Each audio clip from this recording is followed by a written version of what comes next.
ay nag-aalinlangan. I think you know where she is. Napabangon si Caleb mula sa kanyang pagkakaupo. Where? Kanina po, habang inaayos ko ang mga files niya para isettle ang utang, may nakita po akong address. Isang memorial park. Nag-request po kasi siya ng kopya ng death certificate ng kapatid niya a few months ago. Baka po hindi na pinatapos ni Caleb ang sasabihin ni Marco. Ang puso niya ay biglang kumabog ng napakabilis. Ang sementeryo. Ang puntod ng kapatid niya. Ang lugar ng kanyang pinakamalaking pighati. Kung may isang lugar man sa mundo kung saan siya pupunta kapag wala na siyang matakbuhan, iyon na marahil iyon.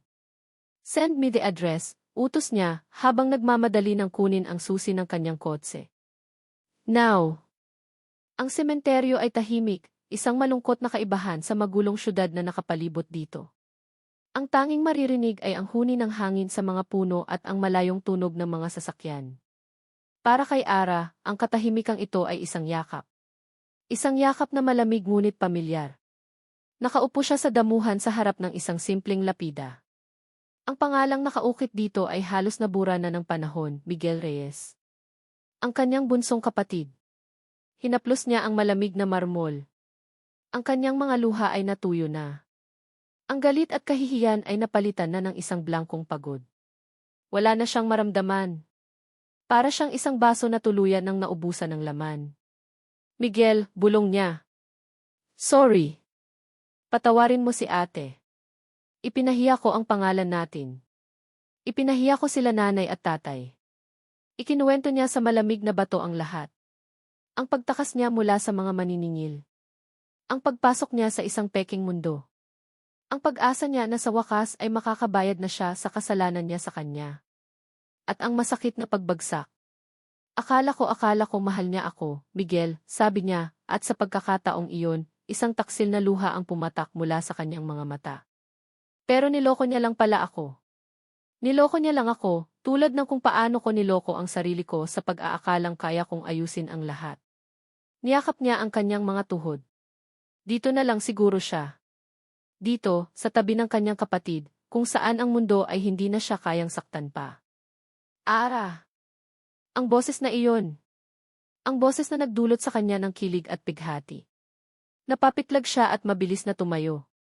Sa di kalayuan, nakatayo si Caleb. Nakasuot ito ng simpleng damit, hindi ang kanyang karaniwang mamahaling suit. Ang kanyang buhok ay bahagyang magulo, at ang kanyang mga mata ay puno ng isang emosyong hindi pa nakikita ni Ara dati, isang halo ng pagod, pagsisisi at desperasyon. Ang unang reaksyon ni Ara ay takot. Pagkatapos ay galit. Anong ginagawa mo dito? Paano mo ako nahanap, sigaw niya, na paurong palayo. Umalis ka. Layuan mo ako.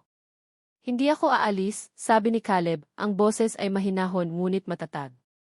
Dahan-dahan itong lumapit, bawat hakbang ay maingat, na para bang lumalapit sa isang sugatang usa. Hindi ako aalis hanggat hindi mo ako pinakikinggan. Wala akong gustong marinig. Kahit tungkol sa tatay mo. Ang mga salitang iyon ay nagpatigil kay Ara. Ang kanyang puso ay biglang kumabog. Anong-anong tungkol sa tatay ko? Huwag mo siyang idamay dito. Hindi sumagot si Caleb.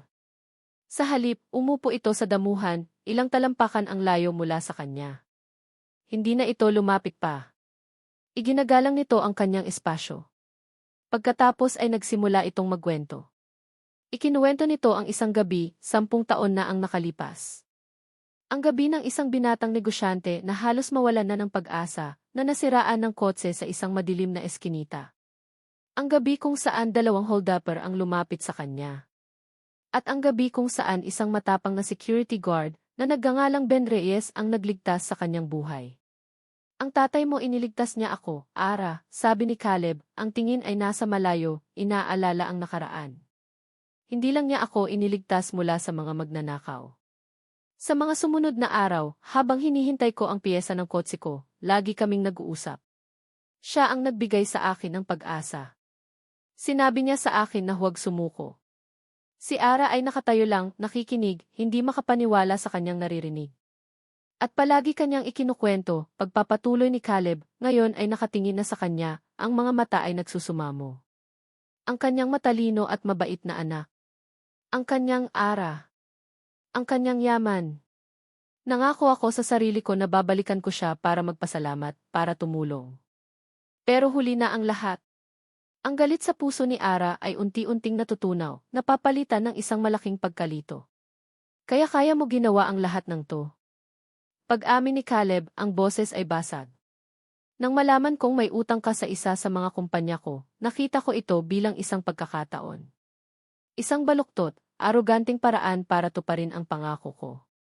Akala ko, kaya kong ayusin ang lahat ng palihim. Akala ko, kaya kitang protektahan.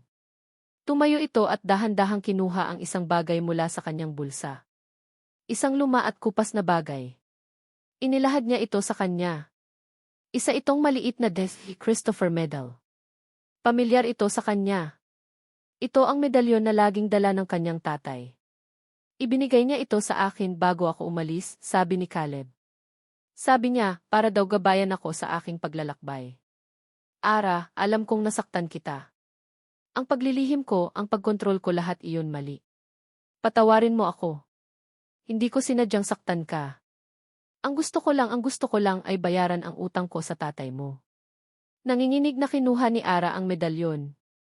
Mainit pa ito mula sa palad ni Caleb. Tiningnan niya ito, pagkatapos ay tumingin siya kay Caleb.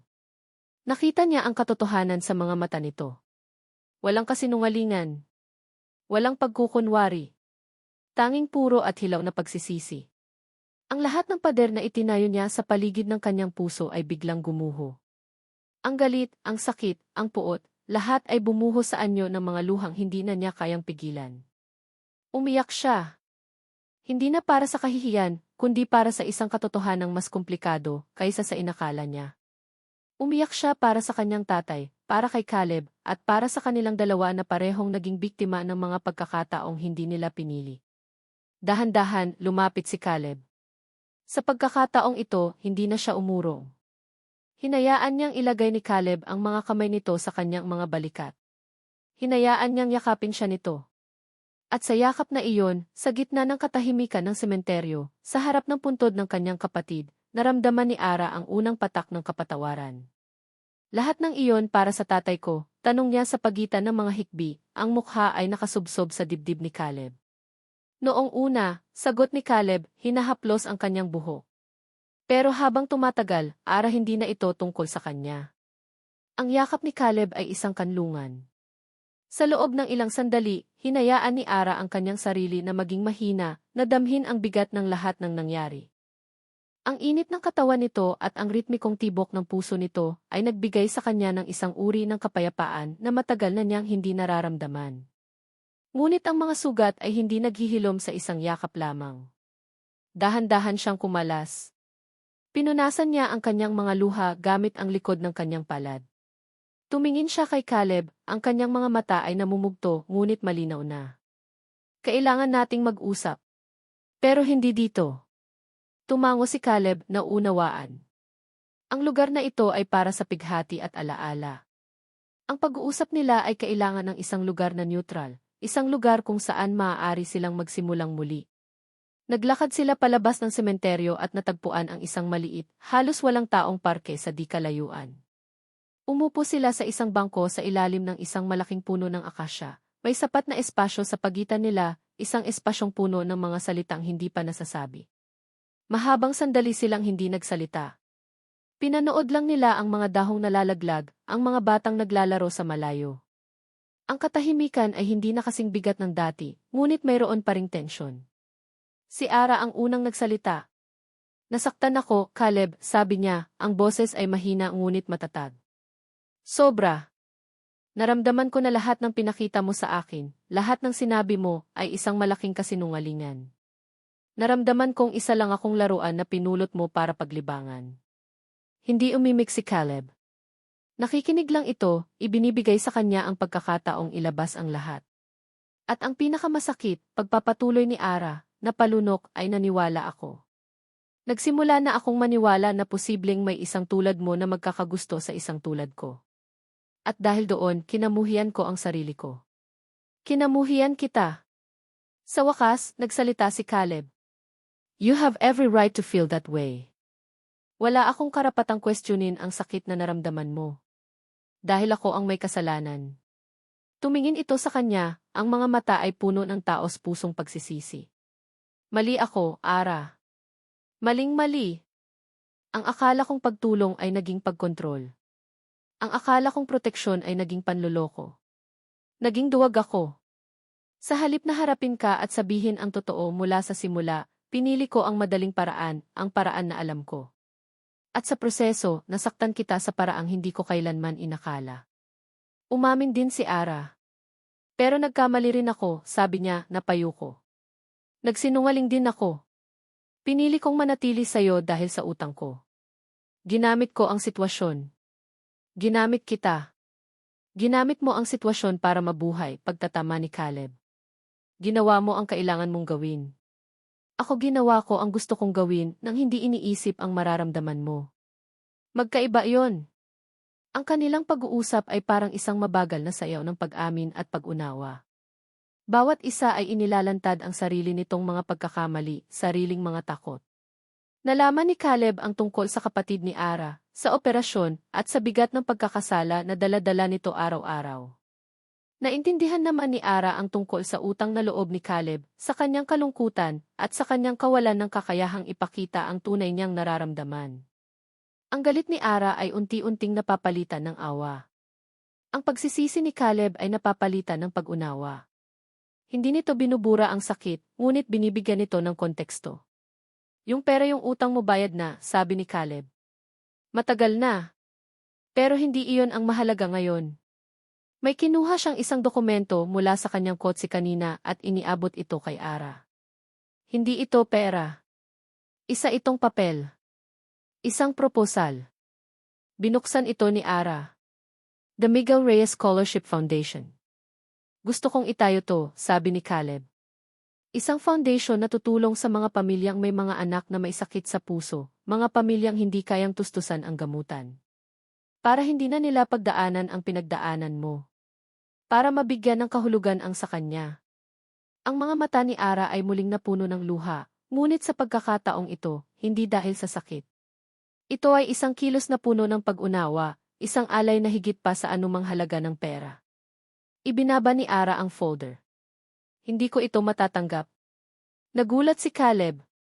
Bakit? Dahil kung tatanggapin ko to ngayon, pakiramdam ko ay binabayaran mo pa rin ako. Binabayaran mo ang sakit na idinulot mo, paliwanag ni Ara. Ang kapatawaran, Caleb, hindi na bibili. At ang tiwala, hindi na ibabalik sa isang pirasong papel lang. Tumingin siya sa malayo. Kailangan ko ng panahon. Isang salitang sumira sa pag-asa ni Caleb, ngunit kasabay nito, isang salitang nagbigay sa kanya ng respeto. Hindi niya pinipilit. Hindi niya minamadali. Tumango si Caleb, isang mabagal at masakit na pagtango ng pagtanggap. Naiintindihan ko. Tumayo sila pareho. Ang agwat sa pagitan nila ay naroon pa rin. Saan ka pupunta? Tanong ni Caleb. Uwi muna ako sa probinsya. Sa mga kamag-anak ko. Kailangan kong hanapin muli ang sarili ko. Malayo dito. Malayo sa'yo. Ang mga salita ay direkta, ngunit hindi malupit.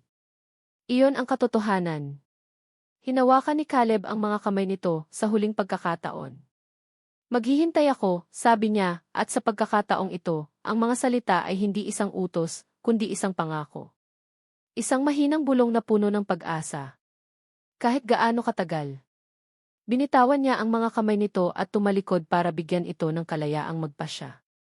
Habang naglalakad siya pabalik sa kanyang kotse, bawat hakbang ay mabigat. Iniwan niya si Ara doon, nakatayo sa ilalim ng puno ng akasya, hawak ang panukala para sa isang pundasyon at ang bigat ng isang kinabukasang hindi pa nila parehong alam kung saan patungo. 6 na buwan. 6 na buwan ang lumipas. Para kay Ara, ang 6 na buwan na iyon ay isang paglalakbay pabalik sa kanyang sarili. Sa probinsya, sa piling ng kanyang mga kamag-anak, muli niyang natagpuan ang ritmo ng isang simpleng buhay. Ang amoy ng lupa pagkatapos ng ulan, ang tunog ng mga kuliglig sa gabi, ang init ng araw sa kanyang balat, ang mga ito ang naging kanyang lunas. Hindi niya kinalimutan ang nangyari. Impossible iyon. Ngunit natutunan niyang tanggapin. Tinanggap niya ang kanyang mga pagkakamali. Tinanggap niya ang sakit. At higit sa lahat, tinanggap niya na ang pagpapatawad ay hindi para sa taong nakasakit sa iyo, kundi para sa sarili mo. Isang araw, nagising na lang siya na hindi na mabigat ang kanyang dibdib. Ang alaala ni Caleb ay hindi na isang sugat, kundi isang peklat, isang paalala ng isang aral na hubog sa kanya habang buhay. Gamit ang kaunting pera na naipon niya at ang tulong ng kanyang mga pinsan, nagtayo siya ng isang maliit na flower shop sa bayan. Hindi ito marangya, hindi ito malaki. Ngunit ito ay sa kanya. Bawat bulaklak na inaayos niya, bawat ngiti ng customer, ay nagbibigay sa kanya ng isang uri ng kasiyahan na hindi kayang bilhin ng pera. Muli siyang naging si Ara, hindi ang tindera ng gulay na baon sa utang, hindi ang peking fiance ng isang bilyonaryo, kundi si Ara, ang babaeng nagmamahal sa mga bulaklak. Isang hapon, habang abala siya sa pag-aayos ng isang baukwet ng mga puting rosas, isang pamilyar na anino ang tumabon sa kanyang kinatatayuan. Dahan-dahan siyang nag-angat ng tingin at ang kanyang puso ay biglang tumigil sa pagtibok. Caleb Mendoza. 6 na buwan. Para kay Caleb, ang 6 na buwan na iyon ay isang mahabang paghihintay. Isang pagsubok. Tinupad niya ang kanyang pangako. Hindi niya sinubukang tawagan o hanapin si Ara. Ibinigay niya rito ang espasyong hinihingi nito, gaano man ito kasakit. Ang kanyang buhay ay nagpatuloy, ngunit iba na. Ang Mendoza Capital ay mas lumago pa, ngunit ang kanyang mga desisyon ay may puso na. Itinuloy niya ang pagtatayo ng The Miguel Reyes Scholarship Foundation, hindi na para kay Ara, kundi para sa mga batang tulad ni Miguel. Ang pagtulong ay hindi na isang transaksyon, kundi isang bokasyon. Ngunit sa bawat gabi, sa katahimikan ng kanyang mansyon, ang kanyang isip ay laging bumabalik kay Ara. Iniisip niya kung kumusta na ito, kung masaya na ba ito, kung napatawad na ba siya nito. Isang araw, hindi na niya natiis. Hindi para guluhin ito, kundi para malaman lang. Nagmaneho siya ng maraming oras papunta sa probinsya, kung saan niya huling nalaman na umuwi ito. Hindi niya alam kung ano ang kanyang gagawin o sasabihin. Gusto lang niyang makita, kahit mula sa malayo, na maayos na ito. At doon, sa gitna ng isang maliit na pamilihan, nakita niya ito. Isang maliit na tindahan na puno ng mga bulaklak. At sa gitna nito, si Ara. Ang buhok nito ay nakatali lang ng simple, ang kanyang damit ay payak, ngunit may isang liwanag sa kanyang mukha na hindi niya pa nakikita dati. Isang liwanag ng tunay na kaligayahan at kapayapaan. Napangiti si Caleb. Iyon lang. Iyon lang ang kailangan niyang makita. Aalis na sana siya, kontento nang malaman na maayos na ito. Ngunit tila may sariling isip ang kanyang mga paa. Naglakad ito palapit sa tindahan. Dual. Nakatayo si Caleb sa harap ng tindahan, nakasuot ng simpleng polo shirt at maong, malayo sa imahe ng tsihi, na kilala ni Ara. Ang kanyang mga mata ay puno ng kaba, ngunit mayroon ding pag-asa. Magandang hapon, sabi ni Caleb, ang boses ay bahagyang nanginginig. Bibili sana ako ng bulaklak. Si Ara ay nakatayo lang doon, hawak pa rin ang mga puting rosas. Ang pagkabigla sa kanyang mukha ay dahan-dahang napalitan ng isang mahinang ngiti. Isang totoong ngiti. Para kanino po, tanong niya, nakikisakay sa pagpapanggap nitong isang ordinaryong customer. Para sa isang babae, sagot ni Caleb, lumalapit sa counter. Matagal ko na siyang hindi nakikita. Medyo nagkamali ako sa kanya noon. Gusto kong malaman kung pwede pa kaming magsimulang muli. Hindi sumagot si Ara. Kinuha niya ang mga puting rosas na hawak niya, dinagdagan ng ilang maliliit na bulaklak, at maingat itong binalot sa papel. Inabot niya ito kay Caleb. Magkano? Tanong ni Caleb, inaabot ang kanyang wallet. Umiling si Ara. Huwag na. Regalo ko na yan. Tumingin siya sa mga mata nito. Para sa babaeng iyon. Isang hindi masabing pag-unawa ang dumaan sa pagitan nila. Ang 6 na buwan ay naglaho. Ang sakit ay naghilom na. Ang natira na lang ay ang kasalukuyan. Pwede ba kitang imbitahan magkape? Tanong ni Caleb, ang boses ay puno ng pag-asa. Tumango si Ara. Okay. Isinara niya ang kanyang maliit na tindahan. Naglakad sila ng magkatabi, hindi nag-uusap, ngunit ang katahimikan sa pagitan nila ay puno na ng kahulugan. Pumunta sila sa isang maliit na kapihan sa kanto. Umupo sila sa tapat ng isa't isa. Walang kasinungalingan. Walang pagkukunwari. Walang agenda. Masaya ka na dito, sabi ni Caleb.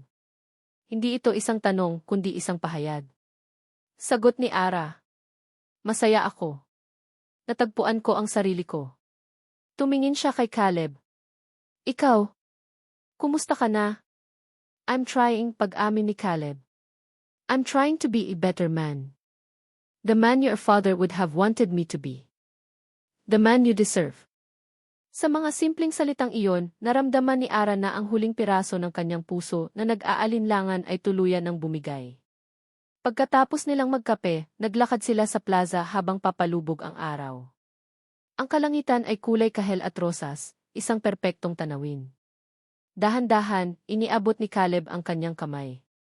Nag-atubili si Ara ng isang segundo, pagkatapos ay dahan-dahan din niyang iniabot ang sa kanya. Pinagsiklop nila ang kanilang mga daliri. Ang kanilang mga kamay, na unang nagtagpo sa gitna ng takot at pagpapanggap, ay ngayon magkahawak sa ilalim ng pangako ng katotohanan. Ang kanilang kwento, na nagsimula sa isang utang at isang kasunduan, ay hindi pa tapos. Sa katunayan, ito ay nagsisimula pa lamang. At habang naglalakad sila palayo, sa ilalim ng papalubog na araw, alam nilang dalawa na anuman ang dumating, haharapin nila ito ng magkasama. Dahil ang tunay na pag-ibig ay hindi tungkol sa perpektong simula, kundi sa pagpiling manatili at ayusin ang mga basag na piraso, hanggang sa ito'y muling mabuo, mas matibay, mas totoo. Maraming salamat sa inyong walang sawang pagsubaybay sa bawat kabanata ng kanilang paglalakbay. Mula sa magulong palengke ng Quiapo, hanggang sa marangyang mansyon sa Forbes Park, at pabalik sa payapang pagsisimula sa probinsya, naging karamay ko kayo sa bawat tawa, luha, kilig at pighati. Habang isinusulat ko ang kwentong ito, naramdaman ko ang bawat takot ni Ara at ang bawat pagsisisi ni Caleb. Naging bahagi sila ng aking araw-araw, at umaasa akong naging bahagi rin sila ng sa inyo. Nais kong iparating sa pamamagitan ng kanilang istorya na ang pag-ibig ay hindi palaging isang perpektong fairy tale. Minsan, ito ay magulo, masakit at puno ng mga pagkakamali. Ngunit ang tunay na lakas ng pag-ibig ay hindi nasusukat sa kawalan ng problema, kundi sa kakayahang magpatawad, maghilom, at magsimulang muli. Ang pag-ibig ay isang pangako na haharapin ang bawat bukas ng magkasama, gaano man kapait ang kahapon. Naway napulutan ninyo ng inspirasyon at pag-asa ang kwento ni Ara at Caleb. At ngayon, ako naman ang gustong makarinig ng kwento ninyo. Ano ang pinakapaborito ninyong eksena? Anong aral ang pinakanatatak sa inyong puso? I-comment lamang sa ibaba at ating pag-usapan. Hanggang sa muli nating pagkikita sa susunod na kwento. Hindi na alintana ni Amara, Arab Reyes ang putik na tumatalsik sa kanyang mga binti o ang amoy ng nabubulok na prutas na nanunuot sa hangin ng Quiapo. Ang tanging naririnig niya ay ang malakas na kabog ng sarili niyang dibdib at ang sigaw ng dalawang lalaking humahabol sa kanya, mga salitang parang latigo sa kanyang pandinig. Hoy, Reyes! Sa tingin mo ba matatakasan mo kami? Bayaran mo ang utang mo. Bawat sigaw ay nagbibigay ng panibagong takot, isang malamig na kuryenteng gumagapang sa kanyang likuran. Napapikit siya ng mariin habang lumiliko sa isang masikip na eskinita, ang mga dingding na tila gustong pumiga sa kanya. Diyos ko, tulungan niyo po ako. Hindi para sa akin, kundi para sa alaala ni nanay at tatay. Para sa kahihiyang idudulot ko sa kanila. Ang kanyang mga baga ay nag-aapoy, ang kanyang mga hita ay nangangalay na. Sa dulo ng eskinita, isang pamilyar na pader ang sumalubong sa kanya. Wala nang daan. Isang patibong. Ayan ka lang pala, narinig niyang sabi ng isang boses sa likuran. Sa sobrang pagkasindak, wala sa sariling itinulak niya ang isang malaking pinto na yari sa salamin sa kanyang tabi. Hindi niya namalayan kung saan ito o kung kanino ito. Ang mahalaga ay makalayo. Makatakas. Natisod siya pagpasok at bumagsak sa makintab at malamig na sahig. Ang ingay ng Quiapo ay biglang napalitan ng isang nakabibinging katahimikan. Ang amoy ng palengke ay napalitan ng malinis na halimuyak, tila amoy ng mga bagong bulaklak at mamahaling pabango. Dahan-dahan siyang nag-angat ng tingin. Napalunok si Ara. Ang kanyang damit na puno ng putik at ang kanyang itsurang gusgusin ay isang malaking insulto sa lugar na kanyang pinasukan. Nasa loob siya ng isang tindahan ng mga pangkasal. Mga manikin na nakasuot ng nagniningning na puting bestida ang nakapalibot sa kanya, tila mga anghel na humuhusga sa kanyang karumihan. Ang mga ilaw ay sobrang liwanag, ang sahig ay sobrang puti, at ang katahimikan ay sobrang bigat. Dalawang salesledi na nakauniporme ang nakatingin sa kanya, ang kanilang mga mata ay puno ng pagtataka at bahagyang pandidiri. Sa likod nila ay isang babaeng mas may edad, nakasuot ng eleganteng damit, may kwintas na perlas, at tindig na puno ng otoridad. Kumunot ang noo nito nang makita siya. "Sino ka?" tanong ng isang salesledi, handa na siyang itaboy palabas. Subalit bago pa man makasagot si Ara, nagsalita ang matandang babae. Ang boses nito ay mahinahon ngunit may bigat. "Hayaan niyo siya. Saan ka ba nanggaling, Hija? Kanina ka pa namin hinihintay." Napatanga si Ara. "Hinihintay? Ako?" Ang gulo sa kanyang isip ay mas malala pa sa pagod ng kanyang katawan. Nagkamali yata sila ng tao. Sasabihin na sana niya iyon na isa lamang siyang hamak na tindera ng gulay na hinahabol ng mga nagpapautang nang bumukas muli ang pinto. Isang matangkad na lalaki ang pumasok. Nakasuot ito ng mamahaling suit, ang buhok ay maayos na nakasandal, at ang mukha ay parang inukit ng isang dalubhasang iskultor. Ngunit ang mga mata nito, malamig, malalim at tila kayang basahin ang pinakatatago mong lihim. Tumigil ang paghinga ni Ara. Sa lahat ng tao sa mundo, ang lalaking ito ang pinakahuling mukhang aasahan niyang magbibigay sa kanya ng kaligtasan. "Caleb, anak. Mabutit dumating ka na. Look at your bride." "Hindi ko alam kung saan siya napunta't nagkaganyan," sabi ng matandang babae na halatang ina ng lalaki. "Bride? Ako?" Nais ni Ara na sumigaw na itama ang lahat. Ngunit ang takot sa mga lalaking nasa labas at ang hiya sa kanyang kalagayan ay nagpipi sa kanyang dila. Ang lalaking tinawag na Caleb ay hindi sumagot agad. Ang mga mata nito ay nakatitig sa kanya, sinusuri siya mula ulo hanggang paa. Walang emosyon. Walang pagkagulat. Walang kahit anong mababasa sa mukha nito. Pagkatapos ng ilang segundo na parang isang kawalang hanggan, tumingin ito sa kanyang ina. At nagsinungaling ito. Sa isang boses na kalmado at puno ng kontrol, sinabi nito, "Siya nga. Kanina pa kita hinihintay." Gumuho ang mundo ni Ara sa pangalawang pagkakataon sa araw na iyon. Ang unang pagguho ay dahil sa takot. Ang pangalawa ay dahil sa lubos na pagkalito. Bakit? Bakit siya tinutulungan ng estrangherong ito? Ang lalaki ay lumapit sa kanya, hindi pinapansin ang putik sa kanyang damit. Inilahad nito ang kamay. Nag-atubili si Ara, nanginginig ang mga daliri. Ngunit nang marinig niya ang papalapit na boses ng mga humahabol sa kanya sa labas ng pinto, wala siyang pagpipilian. Tinanggap niya ang kamay nito. Ang kamay ni Caleb ay mainit at matatag, kabaligtaran ng sa kanya na malamig at nanginginig. Sa isang mabilis na kilos, hinila siya nito patayo. Ang kanyang maruming katawan ay napalapit sa malinis at mabangong suit nito. "Ma, we have to go. May kailangan lang kaming ayusin," sabi ni Caleb sa kanyang ina, hindi inaalis ang pagkakatitig kay Ara. Pagkatapos ay yumuko ito, ang bibig ay malapit sa kanyang tainga. Ang hininga nito ay mainit, at ang mga salitang ibinulong nito ay isang utos na walang lugar para sa pagtanggi. "Sumakay ka sa kotse. Huwag kang magtanong." Walang nagsalita sa loob ng itim at marangyang kotse. Para kay Ara, ang katahimikan ay mas nakakabingi pa kaysa sa ingay ng mga humahabol sa kanya kanina. Nakaupo siya sa malambot na leather na upuan, ngunit ang kanyang buong katawan ay naninigas sa tensyon. Bawat paghinga niya ay maingat, bawat galaw ay sinusupil. Hindi niya magawang lumingon sa lalaking nagmamaneho sa tabi niya, ang estrangherong nagpakilalang nobyo niya. Si Caleb. Ang tanawin sa labas ng bintana ay unti-unting nagbago. Ang magulo at masisikip na kalye ng Quiapo ay napalitan ng malalapad na kalsada ng Makati. Ang mga gusgusing gusali ay naging mga nagtataasang tore ng salamin at bakal. Pakiramdam ni Ara ay dinala siya sa ibang mundo, isang mundong hindi niya alam na nag-i-exist maliban sa mga napapanood niya sa pelikula. Huminto ang sasakyan sa harap ng isang napakataas na gate. Kusa itong bumukas, Tila may sariling isip at bumungad sa kanila ang isang mahabang daanan na napapalibutan ng perpektong pagkakagupit ng mga halaman. Sa dulo ng daanan ay isang bahay, hindi isang mansyon. Malaki ito, puti, at napapalibutan ng mga ilaw na nagbibigay dito ng isang malapalasyong itsura sa gitna ng gabi. Napalunok si Ara.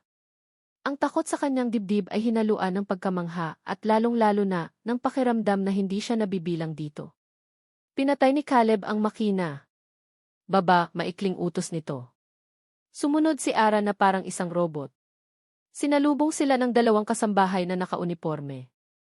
Yumuko ang mga ito nang dumaan si Caleb, ngunit ang mga mata nila ay puno ng kuryosidad habang nakatingin sa kanya. Naramdaman ni Ara ang hiya na gumapang sa kanyang buong pagkatao. Alam niyang nakikita nila ang putik sa kanyang damit, ang gusot sa kanyang buhok, ang takot sa kanyang mga mata. Isa siyang basahan sa gitna ng isang bulwagan ng ginto. Dinala siya ni Caleb sa isang malawak na hagdanan at pumasok sila sa isang silid. Nang buksan nito ang ilaw, napahinto sa paghinga si Ara. Ang silid ay mas malaki pa sa buong bahay nila sa probinsya. May isang king-sized na kama sa gitna na may puting-puting kumot, isang maliit na sala sa gilid, at isang pinto na gawa sa salamin na patungo sa isang balkonahe. Dinala siya ni Caleb sa isa pang pinto sa loob ng silid. Isang walk-in closet na puno ng mga bakanting sabitan. At sa dulo, isang banyo na kasing laki ng kanyang kwarto sa Maynila, kumpleto sa bathtub at shower. Maligo ka. May mga damit dyan na pwede mong gamitin pansamantala, sabi ni Caleb, ang boses ay walang kabuhay-buhay. Itinuro nito ang isang set ng simpleng pantulog na nakapatong sa kama. Pagkatapos mo, mag-usap tayo sa library. Pagkasabi niyon, tumalikod ito at isinara ang pinto. Iniwan si Ara na mag-isa sa nakakalulang karangyaan. Nanginig ang mga tuhod ni Ara at napasandal siya sa pinto. Dahan-dahan siyang naglakad patungo sa isang malaking salamin na nakasabit sa dingding. At doon, nakita niya ang sarili. Isang babaeng gusgusin, may bahid ng putik sa mukha, ang buhok ay magulo, at ang mga mata ay namumugto sa pinaghalong luha at takot. Ang kanyang refleksyon ay isang malaking sampal, isang paalala kung gaano siya kaiba sa lugar na ito. Doon, sa harap ng salamin, sa gitna ng malamig at malawak na silid, bumigay na siya. Humagulgol siya ng walang tunog, ang mga luha ay malayang dumaloy sa kanyang mga pisngi. Umiyak siya para sa kanyang kahihiyan, para sa kanyang kawalan ng pag-asa, at para sa kanyang yumaong kapatid na siyang dahilan ng lahat ng ito. Pagkatapos ng ilang sandali, pinilit niyang tumayo. Naligo siya, hinayaan ang mainit na tubig na hugasan ang dumi at kahit paano'y pagaanin ang bigat sa kanyang dibdib. Isinuot niya ang malinis na damit. Kahit simpleng pantulog lang iyon, ang tela ay mas malambot pa sa pinakamahal na damit na isinuot niya sa buong buhay niya. Sinunod niya ang utos ni Caleb. Natagpuan niya ang library, isang silid na puno ng mga libro mula sahig hanggang kisam. Nakaupo si Caleb sa isang malaking leather na silya, may hawak na baso ng alak. Umupo ka, sabi nito, itinuturo ang silya sa harap niya. Naupo si Ara, ang mga kamay ay nanginginig sa kanyang kandungan. Alam kong may utang ka, diretsang sabi ni Caleb, at ang mga salitang iyon ay tumusok sa puso ni Ara na parang isang punyal. Hindi siya nakasagot. Paano niya nalaman? Hindi ako nagtatanong kung magkano o kung bakit. Ang kailangan kong malaman ay kung handa kang gawin ang lahat para mabayaran iyon. Pagpapatuloy nito, ang mga mata ay nakatitig sa kanya, malamig at mapanuri. Ano po ang ibig ninyong sabihin, sir? Halos pabulong na tanong ni Ara. Huwag mo akong tawaging sir. Ang pangalan ko ay Caleb, pagtatama nito. Huminga ito ng malalim. Kailangan ko ng fiance. Pansamantala lang. May mga problemang kailangan kong ayusin sa pamilya at sa negosyo, at ang pagkakaroon ng isang mapapangasawa ay makakatulong. Nagkataon lang na napunta ka sa bridal shop sa tamang oras. Napatanga si Ara. Isang kasinungalingan para ayusin ang isa pang kasinungalingan. Magpanggap kang fiance ko, diretsang alok ni Caleb. Maninirahan ka dito. Aayusin kita. Tuturuan kita ng mga dapat mong malaman. Bilang kapalit, babayaran ko ang lahat ng utang mo. Ituturing mong bayad na ang lahat, at pagkatapos ng ilang buwan, kapag tapos na ang lahat, malaya ka nang umalis. Ang alok ay parang isang panaginip at isang bangungot ng sabay. Ang paglaya sa utang na araw-araw na gumigising at nagpapatulog sa kanya. Ang paglaya sa takot. Ngunit ang kapalit ang kanyang dangal. Ang kanyang pagkatao. Bakit niyo po ito ginagawa? Pwede naman po kayong humanap ng iba. Dahil ikaw ang nandoon. At wala na akong oras para maghanap ng iba, mabilis na sagot nito. Isipin mo, Ara. Isang maliit na pagpapanggap para sa isang bagong buhay. O babalik ka bukas sa Quiapo at haharapin muli ang mga taong iyon. Tumayo si Caleb at lumapit sa bintana, tinalikuran siya. Pag-isipan mo. Bukas ng umaga, gusto kong marinig ang sagot mo. Bumalik si Ara sa kanyang silid, ang isip ay gulong-gulo. Nahiga siya sa malaking kama, ngunit hindi siya makatulog. Ang mga salita ni Caleb ay umuulit-ulit sa kanyang isip. Sa bawat pagpikit niya, nakikita niya ang mukha ng kanyang kapatid sa ospital, ang mga aparatong nakakabit dito. Naalala niya ang desperasyon niya nang mangutang siya ng malaking halaga para sa operasyon na sa huli ay nabigo rin. Ang utang na iyon ay hindi lang pera, iyon ay simbolo ng kanyang kabiguan, ng kanyang pagkakasala. At sa gabing iyon, dinalaw siya ng isang masamang panaginip. Nandoon muli ang mga humahabol sa kanya, ngunit sa pagkakataong ito, ang mukha nila ay naging mukha ni Caleb. Hinahabol siya nito sa isang walang katapusang pasilyo, hawak ang isang pirasong papel kung saan nakasulat ang utang niya. Bayaran mo ang utang mo, sigaw nito.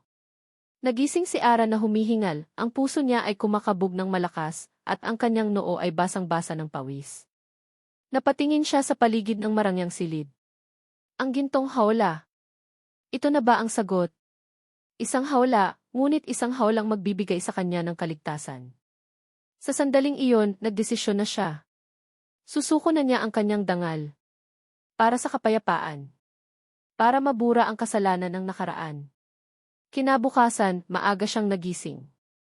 Niligpit niya ang kama at nag-ayos ng sarili, handa nang harapin si Caleb at ibigay ang kanyang sagot. Ngunit bago pa man siya makalabas ng silid, may kumatok sa pinto. Dahan-dahan niyang binuksan iyon. Bumungad sa kanya ang ina ni Caleb, si Doña Elvira, na may daladalang mga mamahaling damit. Ngumiti ito sa kanya, isang ngiting hindi niya mabasa kung totoo o hindi. Good morning, Hija. I hope you had a good rest, sabi nito. Huwag ka nang mag-alala sa isusuot mo. Pinadala ko na ang mga ito. Kailangan mong maging pinakamaganda. Nagtaka si Ara. Para po saan? Ang ngiti ni Doña Elvira ay lumawak. Bukas, may ipapakilala kami sa iyo. Ang buong pamilya. Mula sa monitor ng security camera sa kanyang opisina, pinanood ni Caleb si Ara na mahimbing na natutulog. Ang itsura nito ay payapa, malayo sa takot at pagkalitong nakita niya sa mga mata nito kanina. Isang bahagi sa kanya ang nakonsensya. Alam niyang itinulak niya ang babae sa isang sitwasyong wala itong pagpipilian. Ngunit isa pang bahagi, ang mas malakas na bahagi, ang nagsasabing kailangan niyang gawin ito. Para sa kanya. At para sa alaala ng isang taong hindi niya malilimutan. Binuksan niya ang isang drawer sa kanyang mesa at kinuha ang isang lumang litrato. Kupas na ito at may tupi sa mga gilid. Larawan ito ng dalawang tao, isang mas batang bersyon niya, payat pa at may bakas ng kawalan ng pag-asa sa mga mata, at isang lalaking nakauniforme ng security guard, may malapad na ngiti at mabait na mukha. Si Mang Ben ang tatay ni Ara. Bumalik sa alaala ni Caleb ang gabing iyon, halos 10 taon na ang nakalipas. Bago pa ang Mendoza Capital, bago ang Forbes Park, bago ang lahat. Isa lamang siyang binatang nangangarap na may maliit na startup company na malapit ng malugi. Gabi na, umuulan, at nasiraan siya ng kotse sa isang madilim na bahagi ng Maynila. Habang sinusubukan niyang ayusin ang makina, 2 lalaki ang lumapit sa kanya, may hawak na patalim. Handa na siyang isuko ang lahat nang biglang may sumigaw mula sa poste ng isang kalapit na gusali. Si Mang Ben gamit lang ang kanyang batuta at ang malakas niyang boses, na itaboy nito ang mga holdepper. Hindi lang siya iniligtas ni Mang Ben ng gabing iyon. Sa mga sumunod na linggo, habang naghihintay siya ng piyesa para sa kotse, madalas silang nagkukwentuhan. Ikinuwento ni Mang Ben ang tungkol sa kanyang simpleng buhay, sa kanyang asawa, at higit sa lahat, sa kanyang kaisa-isang anak na babae. Si Ara ko, madalas sabihin nito na may ningning sa mga mata. Napakabait na bata. Matalino.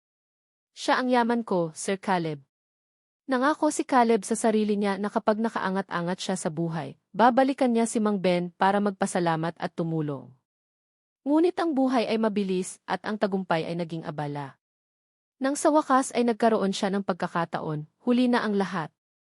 Patay na si Mang Ben at ang asawa nito. Ngunit ang pangalan ng anak nito ay nanatili sa kanyang isip, Amara Reyes. Kaya nang mabalitaan niya mula sa isa sa kanyang mga tauhan na may isang Amara Reyes na baon sa utang sa isa sa mga maliliit na kumpanyang pag-aari ng Mendoza Capital, alam niyang ito na ang pagkakataon. Isang baluktot na paraan, ngunit ito ang paraan na alam niya. Isang paraan para bayaran ang utang na loob na matagal na niyang dinadala. Dinampot niya ang telepono. Marco, sabi niya nang may sumagot sa kabilang linya. Yes, Sir Caleb. That girl, Amara Reyes. I want you to find out everything about her debt. The exact amount, the history, everything. And then, I want you to settle it quietly. As don't want her or anyone else to know it came from me. Is that clear? Crystal clear, sir. Good. Ibinaba niya ang telepono. Isang problema ang nabawas. Ngayon, ang susunod na hamon, ang kanyang pamilya. At ang kasunduan nila ni Ara. Kinagabihan, ang malawak na dining hall ng mansyon ay napuno ng pamilya Mendoza. Nandoon ang kanyang ina, si Doña Elvira, na may mapanuring mga mata. Nandoon din ang kanyang mga tiyuhin at tiyahin na mga board member din ng kumpanya. At sa gitna ng lahat, si Ara. Nakasuot ito ng isang simpleng asul na bestida na ipinahiram ng kanyang ina. Halata ang kaba sa bawat galaw nito, ngunit mayroon itong dignidad na hindi maitatago ng kanyang simpleng pinagmulan. So, Ara, simula ng isang tiyahin niya. Saan ka nag-aral ng kolehiyo? Sa Lasal o Ateneo? Naramdaman ni Caleb ang pag-igting ng katawan ni Ara. Bago pa siya makasagot, sumagot si Ara sa isang mahinahon ngunit malinaw na boses. Hindi po ako nakatapos ng kolehiyo. Sa isang public high school lang po sa probinsya namin ako nagtapos. Isang hindi komportableng katahimikan ang bumalot sa lamesa. Ngumiti si Ara ng bahagya. Pero po, paborito ko po ang aming English teacher. Sabi niya, hindi raw po nasusukat sa pangalan ng eskwelahan ang talino, kundi sa kung paano mo ginagamit ang natutunan mo para maging mabuting tao. May kung anong humaplos sa puso ni Caleb. Ang simpleng katapatan nito ay isang sariwang hangin sa mundo niyang puno ng pagkukunwari. Nakita niya ang bahagyang pagtango ng kanyang ina. Mukhang kahit paano'y naantig ito sa sinabi ni Ara. Naging mas magaan ang daloy ng usapan pagkatapos noon. Hanggang sa bumukas ang pinto ng dining hall. Pumasok si Katrina Alcaraz. Kung si Ara ay isang simpleng bughaw na kalangitan, si Katrina ay isang nag-aapoy na pula. Nakasuot ito ng isang body-hugging red dress, ang mga alahas ay kumikinang, at ang bawat hakbang ay puno ng kumpiyansa at pag-aari. Siya ang business partner ni Caleb, at ayon sa tsismis sa lipunan, ang nakatakda niyang mapangasawa. Isang kasunduang mas para sa negosyo kaysa sa pag-ibig.